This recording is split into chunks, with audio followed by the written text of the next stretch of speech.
Next question is which of the following authority recommend the principle governing the grant in aid to the revenue to the state out of the consolidated fund of India? So out of the consolidated fund of India, if grant in aid, it's provided to the states, that is with the finance commission. Okay, so that is with the finance commission. So principle governing grant in aid to the state consolidated fund was recommended by the finance. The term of the Lok Sabha, that is, can be extended 1 year. So Lok Sabha ki term can be extended 1 year at a time. 1 year at a time during the emergency. During the emergency, it can be extended 1 year. Okay. Now next is, in the following लोक सभा को कितना मतलब security चाहिए होता है? तो 10,000 rupees and 2500 rupees. These two securities are provided to the deposited for general category candidates and SC/ST के लिए 2500 रुपये है. जनरल के लिए कितना है? 10,000 रुपये. Okay.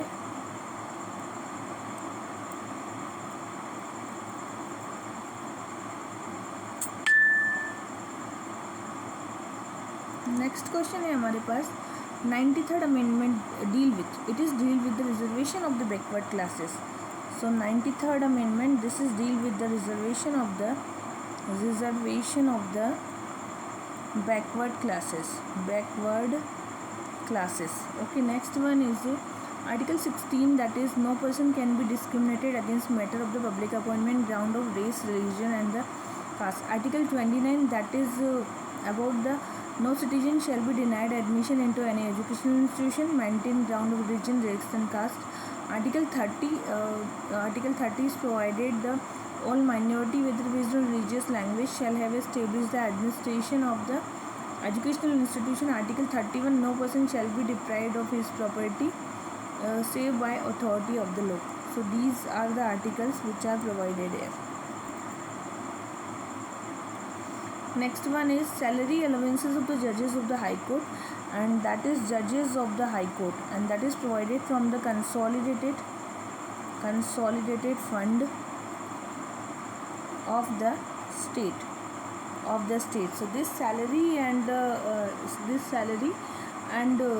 provided from the consolidated fund of the state. Okay, it is provided by the consolidated fund of the state. Next one is the 9th schedule of the Constitution is added first amendment. So 9th schedule is basically related to the land revenues, and it is related to the the contrary to the constitutional guarantee fundamental right. So there is the 9th schedule. This is reforms in the land reforms. We want land reforms, so that is the 9th schedule in the Constitution as a schedule. Okay. So there is the first amendment of 1951. First amendment, there is a first amendment, and that was in the 1951, and with that regard the 9th schedule was added in the Constitution.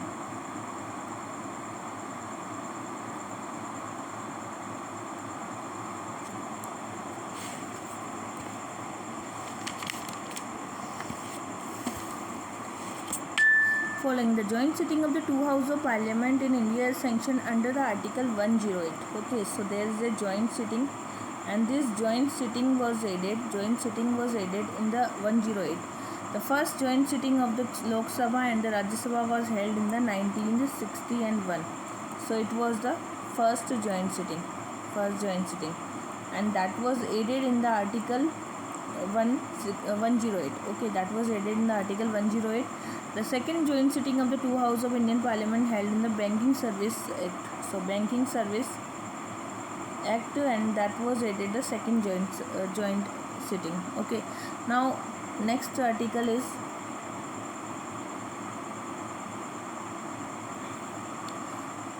under which article of Indian Constitution did the President give assent to the ordinance? So that is article 123, and it is the ordinance making power of the President.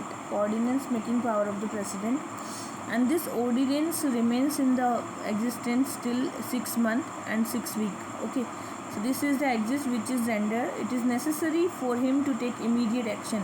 If President wanted to take any immediate action, then he will pass a ordinance, and it is his discretionary.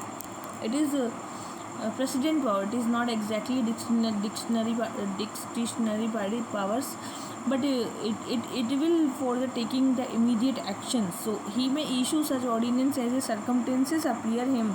So the ordinance issue will have the same force of the act of parliament. So it has the same act of the parliament. So same force of the act of the parliament. Okay. Next, which of the following is correct? There is no constitutional bar for a nominated member to be appointed union minister.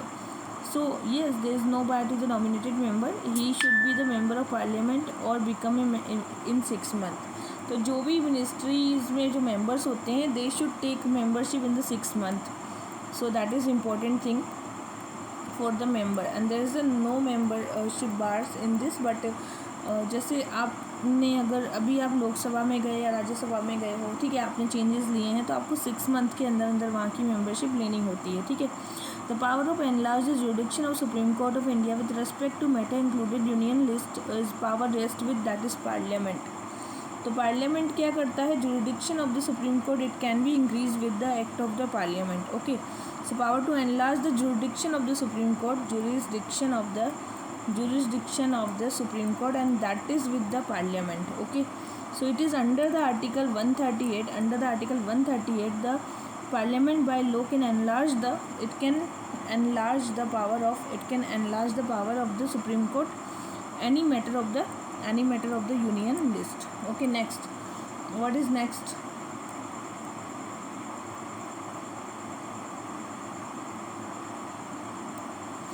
Next is while member of Rajya Sabha are associated with committee of public account and public undertaking, member of committee estimates are drawn entirely from the Lok Sabha. So see, the estimate committee, this estimate committee actually entirely from the Lok Sabha, and in the public account committee and one more committee is there, the name is public account and public undertaking. In both 22 members are there, 15 from the Lok Sabha and 7 from the Rajya Sabha. Okay. So the Ministry of Parliamentary Affairs works under the overall direction of Cabinet Committee of Parliamentary Affairs. So this is also true that the Ministry of Parliamentary Affairs जो होते हैं they are work under the Parliamentary Affairs, Cabinet Committee of Parliamentary Affairs. Next is the Ministry of Parliamentary Affairs nominates member Parliament on the committee, council, boards and commission set up by the government of India and the various ministry. तो ministry of parliamentary affair जो है ना members को nominate नहीं करती है. तो ministry of parliamentary affair क्या करती है? मेंबर्स को इलेक्ट करती है. क्या करती है? इलेक्ट करती है. They do not nominate A member, they just elect A member. Okay. They just elect A member but they do not nominate A member. Now next question is, which of the following high court has the territorial jurisdiction over Andaman and Nicobar? So it is Kolkata High Court. So Kolkata High Court जो है इसका jurisdiction कहाँ पे है? Jurisdiction, and its jurisdiction is under the Andaman and Nicobar Dweep Samoh. Okay, the jurisdiction of this is under the Andaman and Nicobar Dweep Samoh. Now next, which of the following under which of the see जो पंजाब और हरियाणा है उसका jurisdiction कहाँ है? चंडीगढ़ में है दोनों का. दिल्ली का तो खुद का हाई कोर्ट है. Puducherry comes under jurisdiction of the Chennai. तो पुडुचेरी कहाँ के आती है? चेन्नई हाई कोर्ट के अंतर्गत आती है. And Lakshadweep is related to the Kerala high court. Okay. Now under which of the article of Indian constitution did president make reference of supreme court to seek court opinion on the constitution validity of the election? तो court का opinion किस में? Article 143 में जो president जो है वो court का भी ओपिनियन ले सकता है. और ऐसा कब करेगा? जब सीक करेगा, मतलब chief minister of India seeks to the give the advice, then only in that condition ही will seek give the advice. So Article 143 of the Constitution authorizes President to seek the opinion of the Supreme Court or any question of the law, fact of public importance, and the Supreme Court may or may not tender his advice to the President. It's not necessarily that Supreme Court is providing the advice. Okay, the advice of Supreme Court is also not binding, and it is not binding. Okay, so advice is not binding on the Supreme Court. As per the Indian protocol, who among the following is ranked highest in the order of precedence? So he was governor of the state, and he is the highest rank in the precedence. तो highest rank of the president में कौन आता है in order of the president, मतलब जो कि following highest है। तो डिप्टी प्राइम मिनिस्टर गवर्नर से छोटे होते हैं, फॉर्मर प्रेसिडेंट जो होते हैं वो भी गवर्नर से छोटे होते हैं, और स्पीकर ऑफ द लोकसभा हैं वो भी गवर्नर से छोटे होते हैं।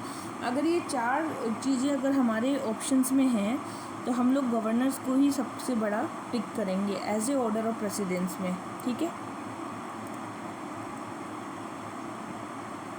नाउ नेक्स्ट वन है, next question about which of the following is not correct बताना है ना। Among all the state India Maharashtra publish the largest number of newspaper. तो ये ध्यान रखना कि यूपी जो है वहाँ पर क्या होता है कि न्यूज़पेपर सबसे ज़्यादा पब्लिश होते हैं, न्यूज़पेपर्स, ठीक है। तो यूपी में न्यूज़पेपर सबसे ज़्यादा पब्लिश होते हैं, ना कि महाराष्ट्र में। नेक्स्ट है, अब हमें वैल्यू ऑफ द वोट बताना था, ठीक है, हमें वैल्यू ऑफ द वोट बताना है। तो देखो पहला है the value of the vote elected member of legislative assembly. अगर हम लेजिस्लेटिव असेंबली की बात करें, असेंबली है लेजिस्लेटिव, तो यहाँ पर जो वैल्यू ऑफ वोट होती है स्टेट की पॉपुलेशन होगी upon number of the elected MLA, elected क्या हो जाएंगे यहाँ पे MLA हो जाएंगे, और इनटू 1/1000 होता है, ठीक है। तो ये ध्यान रखना है ये फॉर्मूला। फिर value of the member of parliament, जो MP है, MP का जो टोटल वैल्यू होती है, total value of the votes of the MLA, ठीक है, MLA के टोटल वोट्स अपॉन MP के टोटल वोट्स, जो भी इलेक्टेड MP है। फिर there were not more than 5000 member in the latest election. So 5000 तो नहीं है, 776 MP हैं, तो 4120 मेंबर हैं टोटल। तो टोटल जो नंबर्स हैं 4896 थे पहले, अभी तो ये बढ़ गए होंगे या बढ़े हैं, मतलब घटे तो नहीं है। तो इसको 1000 से मल्टीप्लाई करना था और उन्होंने 100 दे दिया था। तो इस तरीके से मतलब क्वेश्चंस में आता ही। और हमें पता ही कि स्टेट में 1991 की पॉपुलेशन लेते हैं, और जो सेंटर है MP के वोट में वहाँ 1971 की पॉपुलेशन लेंगे। और सीलिंग कितनी है, सीलिंग इज़ अबाउट 2026, ठीक है। In the following not correct बताना था। तो the national song Vande Mataram, okay, Vande Mataram, Vande Mataram, national song Vande Mataram is composed by the Bankim Chandra Chatterjee, and that was originally in the Sanskrit, and it was the Vande Mataram, and that was from the Bankim Chandra and Chatterjee, Bankim Chandra Chatterjee, okay, Bankim Chandra Chatterjee, and that was about okay. Now next one is which of the following article of the Indian Constitution provide it shall be the duty of the Union to protect every state against the external aggression. So that is 355. So from the external aggression we are protecting the state. Okay, so external aggression जब भी होगा तो article 355 provide किया गया है, duty of the union to ensure that governor of the every state is carried accordance with the provision of the constitution. तो state की जो गवर्नमेंट है that is according to the provision of the constitution, they are working according to the provision of the constitution, okay, so state government is working according to the provision of the constitution. Next is DPSP, that is we taken from the Ireland, DPSP we taken from the Ireland. Fundamental right we taken from the USA, and concurrent list that was we taken from the concurrent list Australia. Indian Union state whether power of the union that is from the Canada, so power of the union that is from the Canada. So these are we are the bag of borrowing in our constitution. Okay, which of the following bill passed each house of Indian Parliament separated by special majority? So constitutional amendment bill जो होता है that always separated by the special majority, it's separated by the special majority. Okay, special majority से क्या होता है, separation होता है. So amendment must be affected by a majority of the total member house of the parliament, not less than 2/3 of the member of the house of present and voting. तो जब भी amendment होगा तो 2/3 of the house की present and voting हमें चाहिए होगी, and majority of the total member of the house of parliament by not more than 2/3 चाहिए होते हैं, और that is constitution amendment bill है जिसको separately by the special majority से हमेशा पास करना होता है. So that bill is the constitutional amendment bill, और इसको हमें स्पेशल मेजोरिटी से पास करना होता है, and that should be presented with the special majority. Now next question है हमारे पास में the function of the finance commission. See, finance commission का क्या फंक्शन है. पहला फंक्शन है it allow the withdrawal of money out of the consolidated fund of India. Withdrawal of the money का तो ऐसा कोई क्लोज नहीं है. To allocate between the state and centre share proceed of tax. तो ये क्या करता है, प्रोसीड ऑफ टैक्स जितना भी है इसको शेयर करेगा सेंटर प्लस स्टेट के बीच में. Okay, second one is to consider application of grant in aid. Yes, it is consider the application of grant in aids. Okay, and third one is to supervise the report on whether union and state government are levying tax in accordance with the budgetary provision. So union and state government levying tax, so levy कर रहे हैं tax को, that is not the work of the finance commission. And to allow the withdrawal of money out of the consolidated fund of India, that is also not the work, that is president करता है ये सारे काम. तो यहाँ पे article 280 दिया गया है, and in this article we provided the finance commission. So there is a flow of the fund from consolidated fund of India. It does not supervisory any report on finance matter. तो इस पर कोई finance commission का इसके ऊपर finance commission का कोई भी चार्ज नहीं है. But under the article 280 there is a finance commission of the India, and that is distribution of the taxes between center and the state. Also such is the principle which should govern the grant in aid from the consolidated fund of India.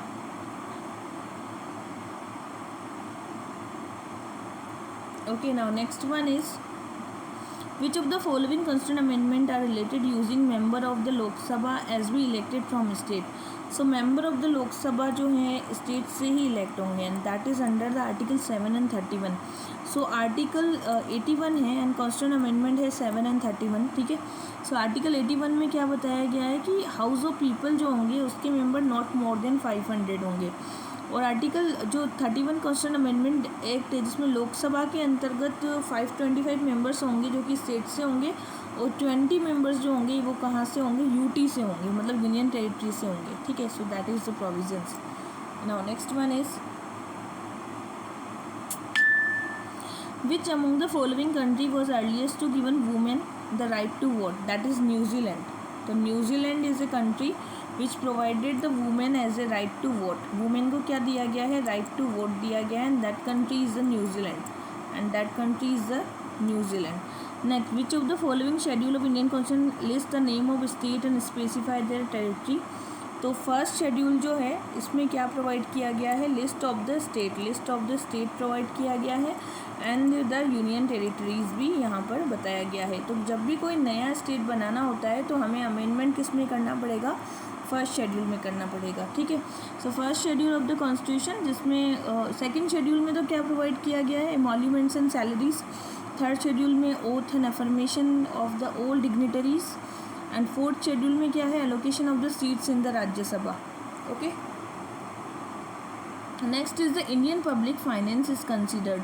तो अगर हमें ध्यान रखना है कि Indian public finance, Indian public finance में क्या होता है, first disbursement from public account of India are subject to vote of parliament. तो पब्लिक अकाउंट में से जब भी आप डिसबर्समेंट करेंगे so that is the subject to vote of parliament. So that is not true actually. जब भी public account से मनी निकालते हैं तो that is not subject to the vote on parliament.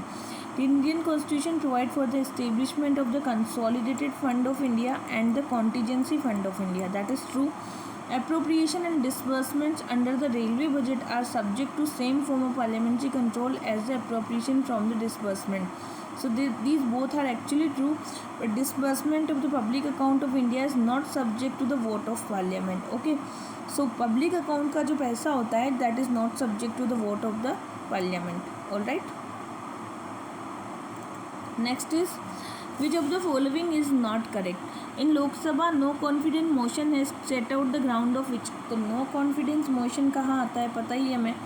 No confidence motion that is always in Lok Sabha, and इसको no state the ground, कोई भी ground नहीं होता है. It does not states the ground of approval.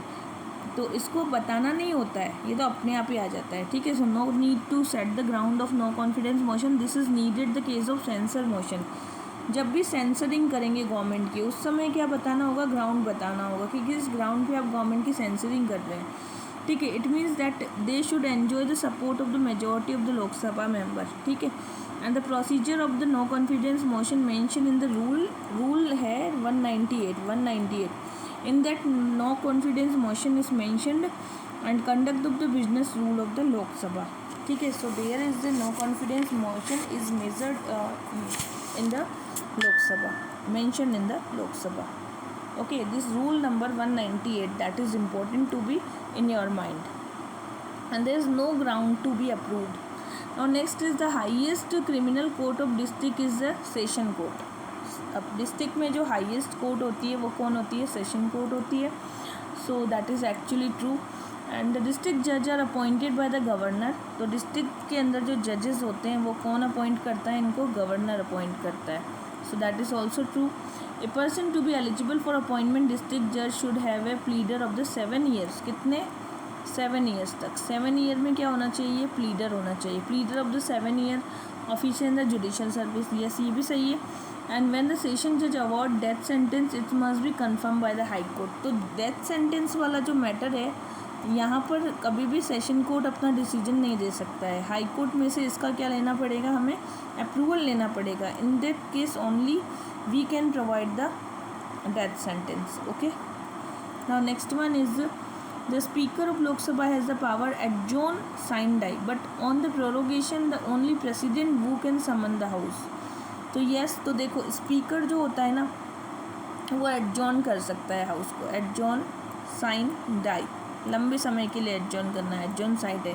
But जो president होता है वो क्या कर सकता है, प्रोरोगेशन कर सकता है, प्रोरोगेशन, ठीक है। President can do the prorogation and propagation of the can summon the house also, और क्या कर सकता है, समन भी कर सकता है हाउस को। तो ये प्रेसिडेंट की पावर होगी, ठीक है। नेक्स्ट, अनलेस सूनर डिजॉल्व और there is a extension of the term there is a automatic dissolution of Lok Sabha by at the end of 5 year। तो 5 year के अंदर अंदर क्या हो जाएगा, ऑटोमेटिकली इसका डिसोल्यूशन हो जाएगा। Even if no formal order dissolution, जब आपने फॉर्मली बताया भी नहीं है लेकिन फिर भी आप इसको डिसॉल्व कर रहे हो, ठीक है। Next, the speaker of the Lok Sabha continue in the office even after dissolution of the house until immediately before the first meeting of the house. Speaker of the Lok Sabha continue in office of the after dissolution of the house until immediately before the first meeting. First meeting के बाद इसको resolution भी किया जा सकता है, ठीक है। सो this is all about. Next one क्या है, विच of the following has the fourth schedule. Fourth schedule में क्या है हमारे पास, ठीक है। So it is the allocation of the seats, allocation of the seats for the state, seat for the state, states के लिए जो एलोकेशन की जाती है वो सीट्स हैं। तो fourth schedule of the constitution under the 7 constitution amendment act पहले भी बताया था। और जो 8th शेड्यूल है ना, इसमें क्या है, 8th शेड्यूल में हमारी 22 लैंग्वेजेस हैं हमारी, ठीक है। और जिसमें 5th शेड्यूल 6th शेड्यूल जो है, 6th शेड्यूल में क्या बताया गया है, असम, मेघालय, त्रिपुरा एंड मिजोरम, इससे रिलेटेड ट्राइबल एरिया को बताया गया है, ठीक है। So these are some schedules which should be in our mind very clear. Next, resolution removing of the vice president। जब भी vice president को remove किया जाता है, resolution removing of the vice president, it is presented in the Rajya Sabha alone. It is presented in the Rajya Sabha alone. So resolution of the removal of the vice president, that is presented in the Rajya Sabha. Next one is with reference to Constitution of India, which one of the following is not correctly matched। तो stock exchange जो दिया गया है that is in stock exchange किस में दिया गया है, that is in the union list. किस में दिया गया है, यूनियन लिस्ट में।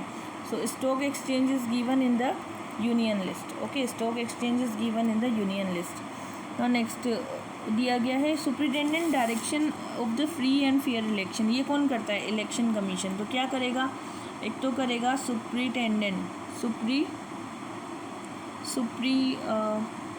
सुपरिटेंडेंट, ठीक है। फिर देगा direction and the control, and control and preparation of the electoral roll. क्या बनाएगा? Electoral roll. It will prepare the electoral roll and giving recognization to the political party. So recognization to the parties को क्या देगा? ये recognization देगा. And proclamation of final verdict of the case of election dispute में जो final verdict होती है वो सुप्रीम कोर्ट की होती है. तो फाइनल वर्डिक्ट कौन देता है डिस्प्यूट्स की? That is by the supreme court, not by the election commission. So final verdict of the election is provided by the, as per the disciplinary matter, it is from the Supreme Court or the High Court judges. Okay. Now next one है हमारा the highest deciding body of the planning is the planning commission. हाँ, अभी नीति आयोग हो गया है ये, ठीक है. Now the secretary of the planning commission India is also secretary of the NDC. तो जो सेक्रेटरी नीति आयोग या प्लानिंग कमीशन का होता है वो सेम ही किसका सेक्रेटरी होता है? इसका होता है एनडीसी का. तो that is true actually, but अभी वो नीति आयोग हो गया है, प्लानिंग कमीशन को तो हटा ही दिया गया है, ठीक है. तो वो रॉन्ग हो गया था. The constitution include economic social planning in the concurrent list. तो economic and the social planning जो है that is in the concurrent list. 7 schedule. Okay, now next one is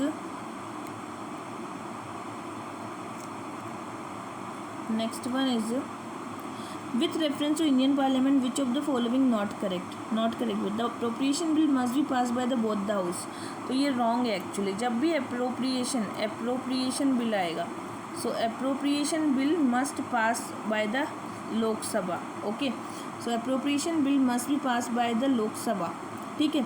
So appropriation bill is running, it is legislation motion, so authorize government to spend money in most democracy. Approval of the legislation is necessary for the spend money. तो बहुत सी democracies है जहाँ पर हमें appropriation लेना होता है कि हम मनी खर्च करें या ना करें. इन that case appropriation bill pass किया जाता है और that is in the only Lok Sabha. Which of the following article of the Constitution was the executive power of the every state shall exercise as not impede the prejudice exercise of the executive power of the union. तो executive power of the union को आपको prejudice नहीं करना है. Union की power किसमें दी गई है? आर्टिकल 257 में. Okay, so the provision of the mention under the article 257(1) and executive power of the union shall also extend to the giving direction to the states. और यही क्या देंगी? स्टेट्स को डायरेक्शन भी देंगी, the executive power of the union. Okay, so that was under the article 257. और next मेज the following है. देखिए आर्टिकल 14 जो है इक्वालिटी बिफोर लॉ है, ठीक है. It is equality before law की बात करता है. आर्टिकल 15 जो है इक्वल नो डिस्क्रिमिनेशन की बात है.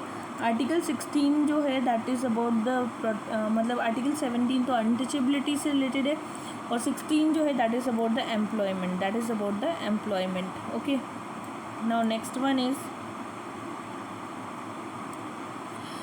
The general rural sanitation programme launch in 1986. ठीक है, it was the sanitation programme was launched in 1986 and rural sanitation is the subject of the concurrent list. No, तो sanitation किसके अंतर्गत आता है? That is under the state list. Sanitation is under the state list, not under the concurrent list. Which article of the Constitution of India say no child below the age of 14 years shall be employed to work in any factory or mine? That is Article 24. तो जो article 24 क्या बोलता है कि 14 year से कम जो है, less than 14 year का जो बच्चा है वो किसी भी फैक्ट्री में काम नहीं करेगा. And that is under the part 3 of the constitution. As a fundamental right it is provided to us, so we can go to the court against the violence of this, against the not implementation of this article.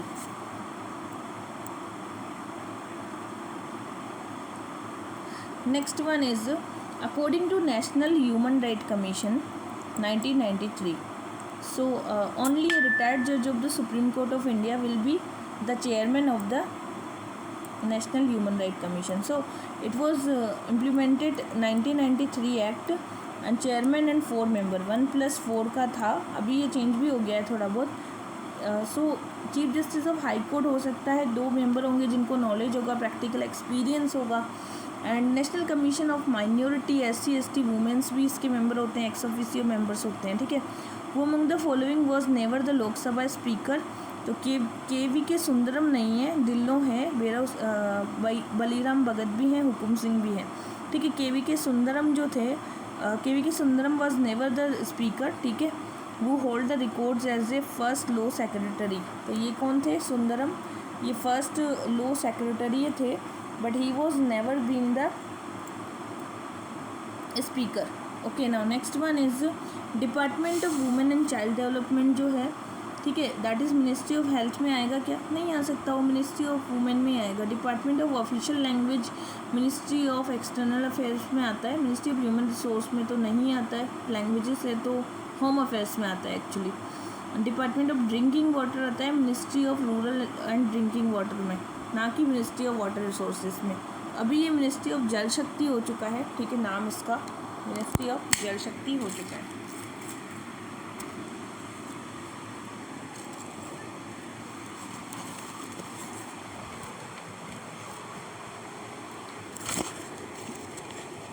Next one is consider the following events. Okay, so first is the 4th general election of the India. The 4th general election of the India कब हुआ था? So it was in 1966. Then formation of Haryana state, and Haryana state कब बना था हमारे यहाँ? देखो, इसको क्रोनोलॉजिकल ऑर्डर में जमाना था। सबसे पहले हरियाणा स्टेट बना था हमारे यहाँ, ठीक है। देन उसके बाद में आया था हमारे यहाँ first was the Haryana state, okay, and this is 2, then 1, that is 4th general election, then 4th Meghalaya Tripura become the full state, and last one is the Mysore named the Karnataka, and Mysore named the Karnataka, this was the last activity in this 4. Okay, next one is which of the following is correct sequence of the descending order.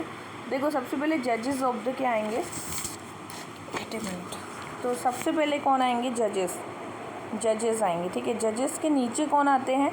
इनके नीचे आते हैं deputy chairman of the Rajya Sabha, तो राज्यसभा की कौन आते हैं? Deputy chairman आ जाएंगे, ठीक है। डेप्यूटी चेयरमैन के बाद में कौन है? अटॉर्नी जनरल आते हैं, तो अटॉर्नी जनरल का ऑर्डर ऑफ प्रेसिडेंस में डिप्टी चेयरमैन के भी बाद में नाम आता है, जनरल, ठीक है। एंड देन उसके बाद में आएंगे मेंबर ऑफ पार्लियामेंट। तो सबसे पहले जजेस आएंगे। जजेस जो हैं, सुप्रीम कोर्ट के जजेस जो होते हैं, इनका ऑर्डर ऑफ प्रेसिडेंस में हायर रैंक होता है। They are in the higher rank in the order of precedence. Now next one is which is the Lok Adalat. तो लोक अदालत क्या क्या करती है? लोक अदालत, सी, लोक अदालत के 3 काम होते हैं। Dispute of the mobile and cellular court, the mobile and the cellular court, इससे रिलेटेड जितने भी डिस्प्यूट होंगे। मोटर एक्सीडेंट वाले डिस्प्यूट्स होते हैं इसके अंदर, but mobile and cellular courts के डिस्प्यूट इसमें नहीं आते हैं। फिर मोटर एक्सीडेंट्स के जो भी डिस्प्यूट्स आएंगे, yes, they will be under this, okay. And third is the pension cases, तो पेंशन केसेस भी लोक अदालत में नहीं देखे जाते हैं। सो ओनली क्या देखेंगे? मोटर एंड एक्सीडेंट केसेस देखते हैं।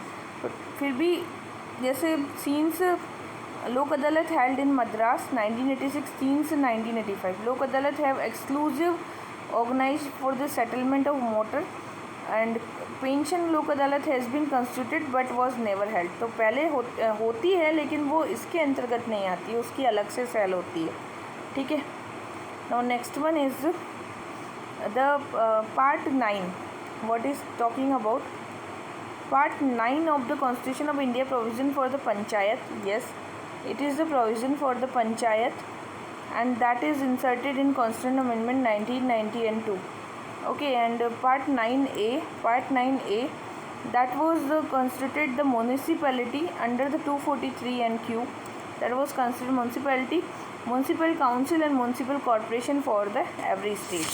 Okay, so this is about the between the given statement and 73rd amendment, that was provided the panchayat, and part 9 and A, that was advises the nagar panchayat, municipal council and municipal corporation. So larger area के लिए तो municipal corporation होता है, ठीक है, and जो smaller areas होते हैं उसके लिए क्या होता है? जो स्मॉलर एरियाज़ होते हैं उसके लिए होता है म्यूनसिपल तो जो स्मॉलर एरियाज़ होते हैं उनके लिए होता है म्युनिसिपल काउंसिल, एंड लार्जर के लिए कॉरपोरेशन, एंड नगर पंचायत जो होता है वो सबसे छोटा एरिया होता है इसका, ठीक है। Now next one is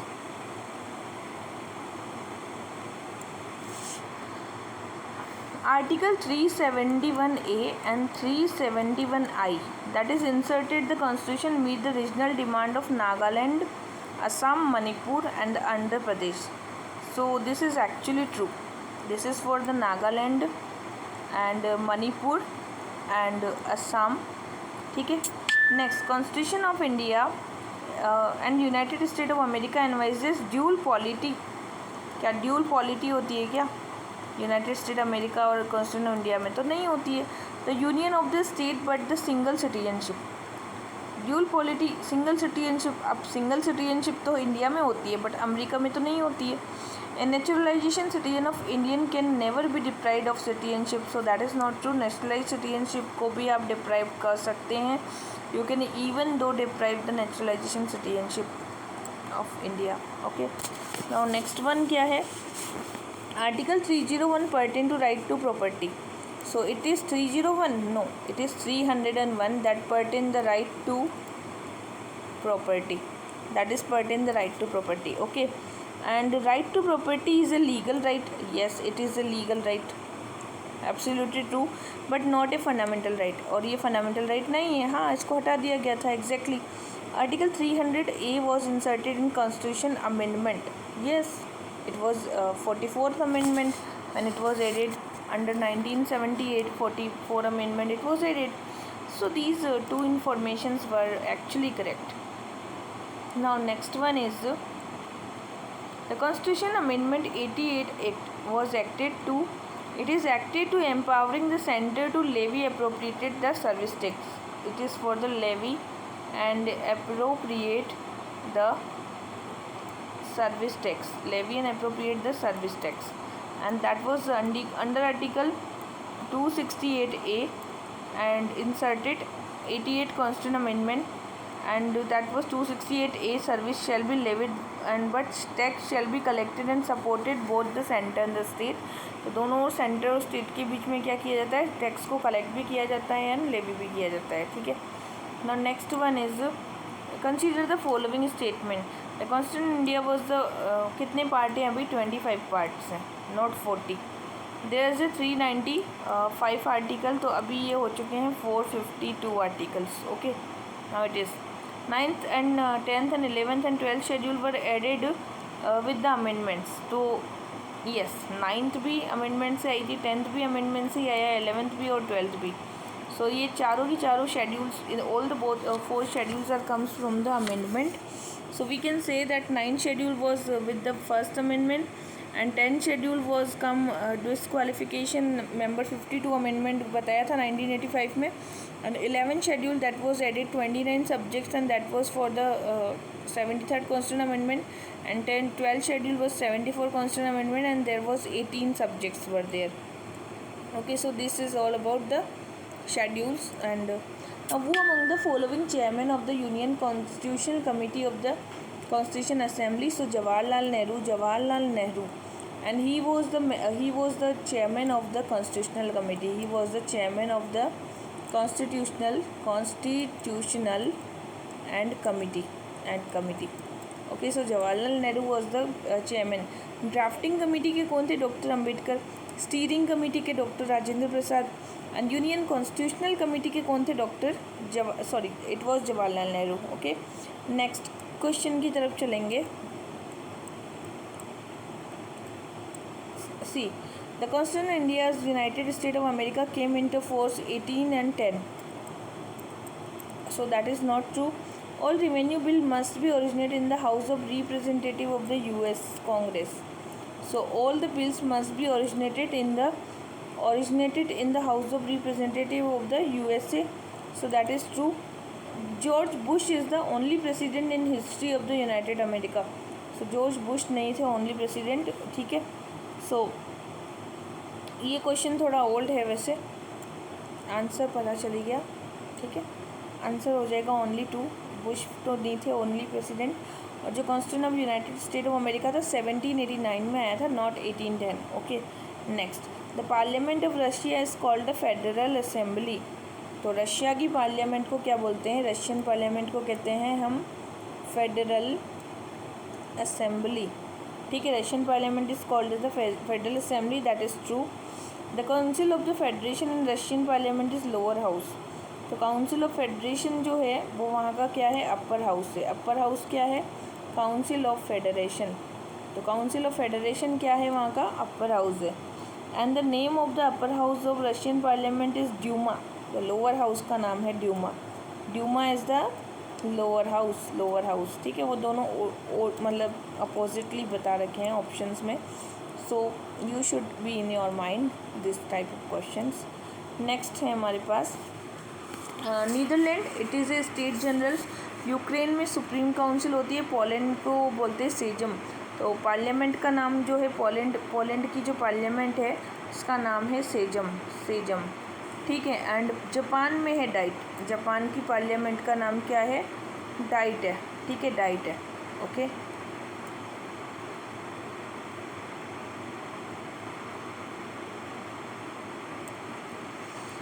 The Parliament cannot enlarge the jurisdiction of Supreme Court of India as its jurisdiction limited to the conferred by the Constitution. So Parliament cannot enlarge the jurisdiction of the Supreme Court. So that is wrong.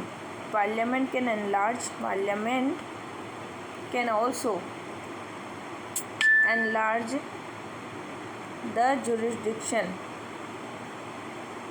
ठीक है, parliament enlarge कर सकता है। Okay next क्या है हमारे पास में कि the officer servant of the supreme court and high court appointed by the concern chief justice and administrative expenses are charge on the consolidated fund of India. Yes, तो सीजीआई जो होता है उसके कंसल्टेशन के बिना किसी भी जजेस को या ऑफिसर्स को आप अपॉइंट नहीं कर सकते, और उनकी जो सैलरीज दी जाती है वो कहाँ से दी जाती है? That is from the consolidated fund of India. Okay now there are the 25 high court, no there is 24 high courts. High courts कितने हैं हमारे पास? 24। And Punjab Haryana has a territory, मतलब चंडीगढ़ है दोनों का, सही है बिल्कुल। फिर national capital territory Delhi has a own high court, या दिल्ली का खुद का अपना हाई कोर्ट है, Delhi has a own high court. Okay so ये हो गए 3 क्वेश्चन। और नेक्स्ट क्वेश्चन है हमारे पास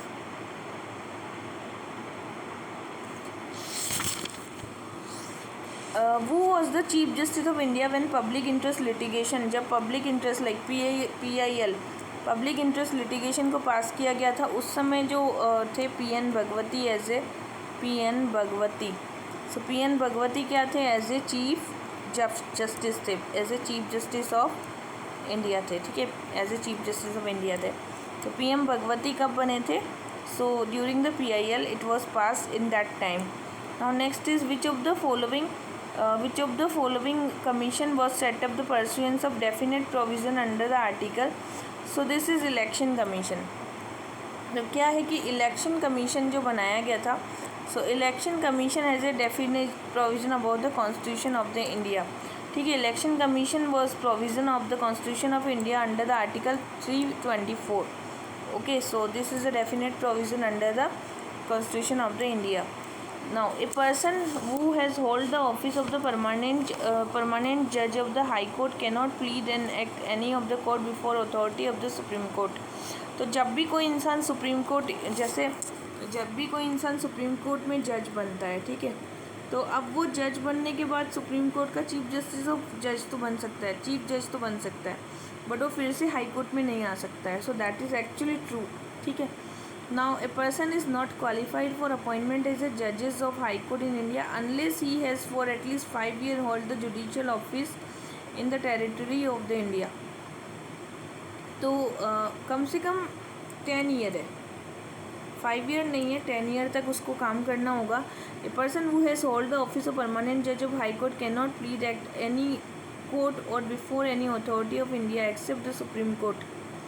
सो जिसने हाई कोर्ट में कैन नॉट प्लीड, अगर उसने हाई कोर्ट में प्लीड नहीं किया है तो वो हाई कोर्ट में जाएगा, और अगर वो सुप्रीम कोर्ट में करना चाहता है प्लीड तो पहले से हाई कोर्ट में होना चाहिए। तो ये एक मतलब सीक्वेंस होता है इसका। ठीक है, ये ध्यान रखना है हमें। And that is under the article 220 इसको बताया गया है। एंड जो मतलब एक पर्सन होल्ड करता है judicial office territory of India में, कम से कम 10 साल तक वो काम करेगा, तभी उसको हाई कोर्ट के जज को बनने के लिए एलिजिबल माना जाएगा। अंडर आर्टिकल 217 में ऐसा बताया गया है। Next one is with reference to Government of India Union program what Nirmal Gram Puraskar. So it is an incentive scheme in the Panchayati Raj institution. The name is Nirmal Gram Puraskar. Okay, next one is which of the following subject is under the union list of 7 schedule. So regulation of labor safety and mines and oil field. So this is about the regulation of the minefield regulation about the minefield and the safety, and that is provided under the 7th schedule of the constitution. Okay, and यहाँ बहुत सी दी गई थी, agriculture, fishery, public health भी है। फिर इसने पूछा है कि यूनियन लिस्ट में आना चाहिए। तो यूनियन लिस्ट में अगर आना चाहिए तो उस हिसाब से देखा जाए तो regulation of labour safety and mines and oil field ये इसके अंतर्गत आ जाएगा। ठीक है, next one is there is no provision of the Constitution of India to encourage equal pay for equal work. So this is actually wrong. Article 39D में बताया गया है कि DPSP में equal pay for equal work ये कहाँ पर है हमारे पास? DPSP आर्टिकल 39D में। The constitution of India does not define backward classes. या तो हमने कोई भी बैकवर्ड क्लास को क्या डिफाइन नहीं कर रखा है। we do not define, not defined yet, we do not define the backward classes. And part 4 में हमने क्या बताया गया है कि equal pay for equal work, that is under article 39 and D. Next, the Rajya Sabha alone has the power to declare that it would be national interest for the parliament to legislate with respect to matter of state list. तो राज्यसभा के पास alone power होती है कि matters जितने भी होते हैं state list के, उसमें कोई भी वर्क तैयार करना। So Rajya Sabha has the alone power to declare that it would be national interest. ये क्या करेगा? ये बताएगा कि ये बात हमारे नेशनल इंटरेस्ट की बात है। तो राज्यसभा के पास इतनी पावर होती है। रिजोल्यूशन इज़, हाँ बिल्कुल होती है, तो राज्यसभा ही नेशनल इंटरेस्ट डिक्लेयर करता है ना स्टेट लिस्ट पर। Now resolution approving the proclamation of emergency are passed by only by the Lok Sabha. So resolution by the proclamation of emergency की जो भी प्रोक्लेमेशन है वो राज्यसभा और लोकसभा दोनों में ही आती है, केवल लोकसभा या केवल राज्यसभा में नहीं आती है। So proclamation of the emergency comes under the both the house of the parliament. Now which of the following is the 104th constitution amendment bill. So providing the socially educationally backward classes in the private educational institution. तो जो socially and educationally जो backward classes होते हैं, educationally backwards होते हैं OBC, तो उनको क्या प्रोवाइड किया गया है? They are provided the quota, providing quota for that OBC in the private educational institution, and that was amendment of 104th amendment. तो इनको क्या है कि प्राइवेट इंस्टीट्यूशंस में भी अब क्या दिया जाएगा? कुछ क्योटा दिया जाएगा। Okay, so that is under the article 104 provided us. Now next one is in India every state has a high court. That is wrong. The Constitution of India provide a high court in each state. हाँ, constitution ने तो ऐसा बोला ही है। तो 24 states में high court है ना। Now next question is free and compulsory education to the 6 to 14 year of the age को 86th अमेंडमेंट है, कॉन्स्टिट्यूशन अमेंडमेंट, जिसमें कहा गया है कि 6 से 14 साल के जो बच्चे हैं 6 to 14 ईयर, उनको free and compulsory education provide करेंगे। सो ये अगर 76 लिख दूँ तो ये रॉन्ग हो जाएगा, बट ये 86 है तो ये राइट हो गया। सर्व शिक्षा अभियान 6 to provide the computer education. Yes, education was included concurrent list. ठीक है, तो ये 42 अमेंडमेंट में इसको किस में डाला गया है? It is under the concurrent list. So education is 42 amendment है, वैसे ये 42nd अमेंडमेंट है जिसमें एजुकेशन को किस में डाला गया है? कॉन्करेंट में। Who was the speaker of the Lok Sabha? So it was the Mavalankar. पहला स्पीकर पूछा है ना, first speaker. So first speaker कौन थे? GV Mavalankar. GV and name is Mavalankar. GV Mavalankar.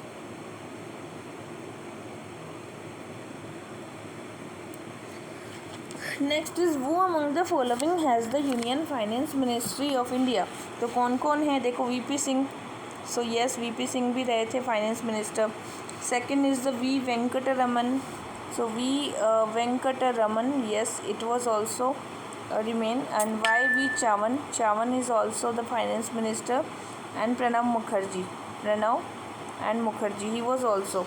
इसके अलावा हमारे फर्स्ट फाइनेंस मिनिस्टर 1947 से लेकर के 49 तक थे, उनका नाम था R.K. षणमुखम चेट्टी, और सेकंड का नाम था जॉन मथाई, वो 50 तक रहे थे। ठीक है, तो हमें लिस्ट देखनी होगी। तो अभी अरुण जेटली जो थे 2014 में रहे थे, जो कि एज ए फाइनेंस मिनिस्टर रहे थे। Next one is the council of minister in the union of the India collectively responsible to the Lok Sabha and the Rajya Sabha. तो बताया है कि काउंसिल ऑफ मिनिस्टर लोकसभा के प्रति क्या होती है, अकाउंटेबल होती है। They are accountable to the Lok Sabha, not the Rajya Sabha. And the member of both the Lok Sabha and Rajya Sabha are eligible to be the minister of the union government. या तो कोई भी मेंबर है या तो लोकसभा का हो या फिर राज्यसभा का हो, so they are eligible to be a minister of the any house of the parliament. ठीक है, so that is true actually. Next one क्या है, द जजेस bill contemplate the establish judicial council. तो ये एक मतलब आया था CJI का कि जुडिशल काउंसिल होगी। ठीक है, so will be receive complaints against जजेस of the supreme court and chief justice and जज of the high court. So CJI is not included in this bill. The जजेस इंक्वायरी बिल आया था 2006 में, तो उसमें CJI को इंक्लूड नहीं किया गया था। Under the protection of women from the domestic violence act, the women can file petition before first class judicial magistrate. तो कौन होगा, फर्स्ट क्लास जुडिशल मजिस्ट्रेट होगा।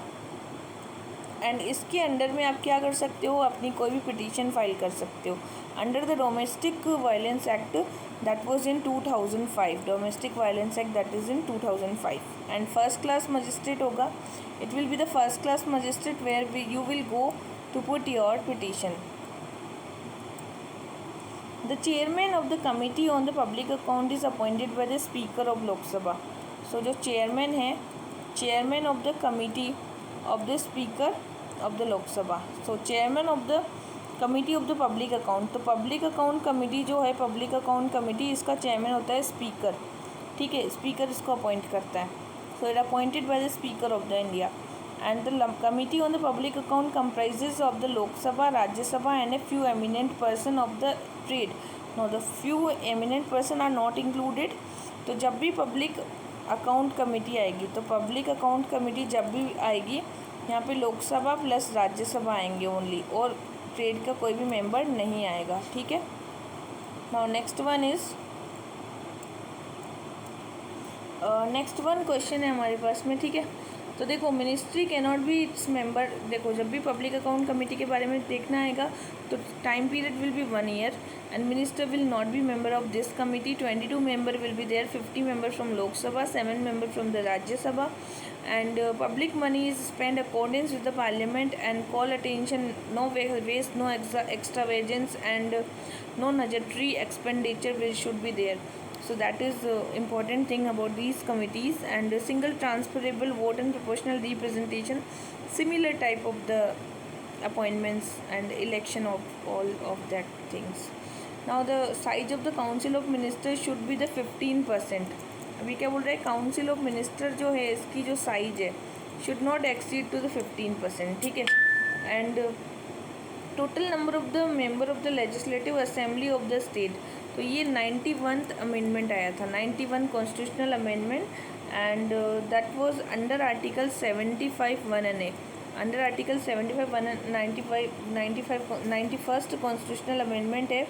And chief minister council of minister state shall not be the 15%, and यहाँ पर state shall not less than 12, and article 164(1)(a) that is CM in the state shall not be the 161 के अंतर्गत आया है। So the member of the other house of the state legislature belonging to the any political party, disqualification on the ground of the defection shall also be disqualified. तो जब भी defection होगा तो उसको आर्टिकल 164 के अंतर्गत रखा गया है, और वैसे 15% से ज़्यादा इनकी स्ट्रेंथ नहीं हो सकती है, जो कि 91 कॉन्स्टिट्यूशन अमेंडमेंट एक्ट में बताया गया है।